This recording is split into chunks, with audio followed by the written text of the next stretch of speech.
அனைவருக்கும் வணக்கம்.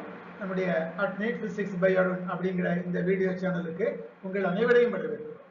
இன்றைய வீடியோவில் நம்ம இயக்க விதிகள், அதாவது ஆங்கிலத்தில் லாஸ் ஆஃப் மோஷன் அப்படிங்கிற ஒரு பாடத்தில் ஒரு எம்சிக்யூ கேள்வி நம்ம பார்க்க போகிறோம்.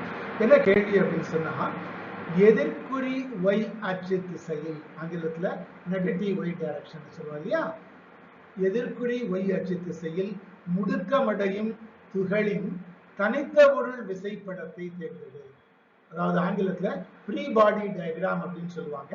அதுதான் தனித்த பொருள் விசைப்படம் என்று சொல்லுவாங்க. தேர்ந்தெடுனா எப்படி சார் இருந்தால் 4 படங்கள் ABCD கொடுத்துருக்குறாங்க. இதுல எது சரியான படம், எப்படி சார் தேர்ந்தெடுக்கிறது? எந்த படத்துக்கு எதிர்குறி ஒய்யச்சு திசையில் முடுக்கம் கிடைக்கிறதுன்னு பார்க்கணும். சரியா?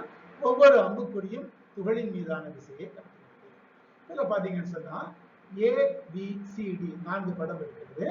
இதுல ஏங்கிற படத்துல பாசிட்டிவ் ஒய் நெகட்டிவ் ஒய், எதிர்குறியச்சு நேர்குறியச்சு இரண்டும் சமநீளத்தில். பிஎலையும் அப்படித்தான் இருந்தது. சிடியில தான் வெவ்வேறு மாதிரி இருக்கிறது. எப்படி சார் இருக்கு? சில நேர்குறி ஒய்யச்சு நீளம் கம்மி, எதிர்குறி ஒய்யச்சு ஒய்யச்சு நீளம் கூடுதல். அதே டில பாத்தீங்கன்னா அப்படியே தலை மாத்தி இருக்குது. எதிர்குறிக்கு நீளம் கம்மியாகவும் நேர்குறி. ஆனா இங்க நமக்கு என்ன கொடுத்திருக்காங்க? எதிர்குறி ஒய்யச்சு திசையில் தான் அது முடுக்கமடைகிறது அப்படின்னு அந்த அர்த்தம். நமக்கு எதிர்குறி ஒய்யச்சில் நீளம் அதிகமாக இருக்கு. சரியா? அப்ப துகள் எதிர்குறி ஒய்யச்சு திசையில் முடுக்கம் அடைகிறது. அதை கணக்கில் கொடுத்தாச்சு. இது அந்த திசையில், அதாவது நெகட்டிவ் ஒய் டைரக்ஷனில் எதிர்குறி ஒய்யச்சில் அதிக நீளத்துடன், அதாவது சி என்னும் படத்தில் காட்டப்படுகிறது. அப்ப சி என்ற தெரிவு, சி என்ற ஆப்ஷன் அது சரியான விடை.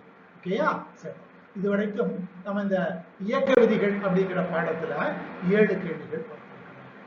அடுத்து வரக்கூடிய வீடியோக்கள்ல வேறு ஒரு பாடத்தில் கேள்விகள் பார்க்க தொடங்குவோம். தேவைப்பட்டால் இதே லாஸ் ஆஃப் மோஷன் இயக்க விதிகள் பாடத்துல மேலும் சில கேள்விகள் பின்னாடி நம்ம டெவலட்டா பார்க்கலாம். ஓகேயா? அதுவரைக்கும் அனைவருக்கும் நன்றி, வணக்கம்.